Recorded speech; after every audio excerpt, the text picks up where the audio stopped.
Welcome back sa kusina ni Tita Ching. Kung bago ka lang dito sa channel ko, please hit the subscribe button and smash that notification bell para lagi po kayong updated sa mga videos na i-upload ko.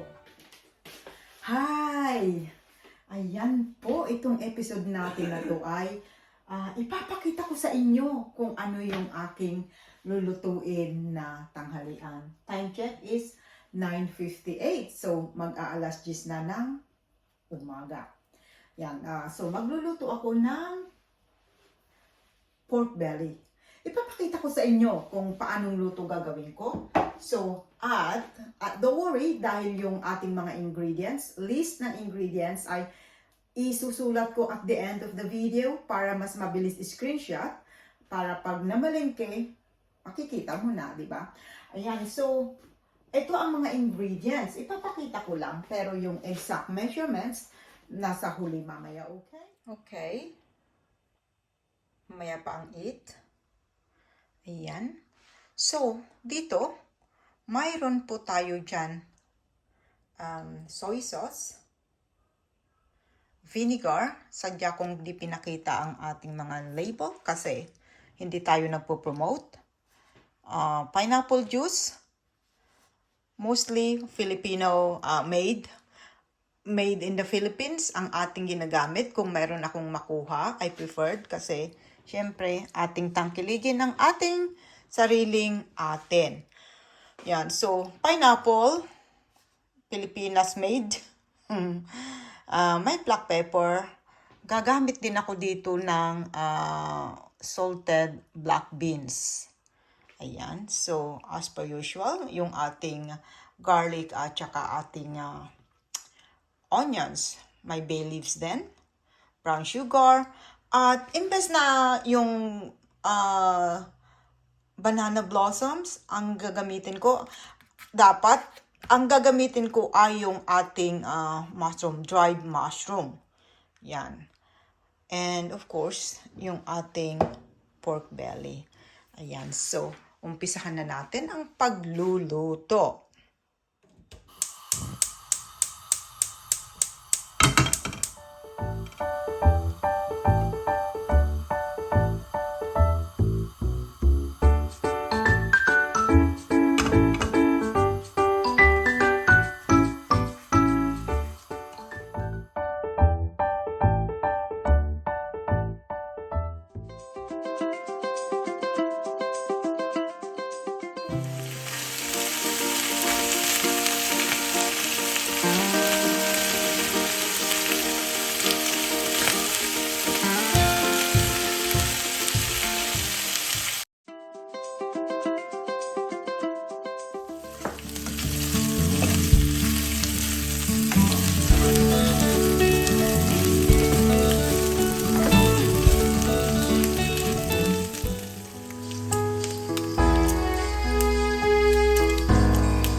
there you have it, guys. It's all done.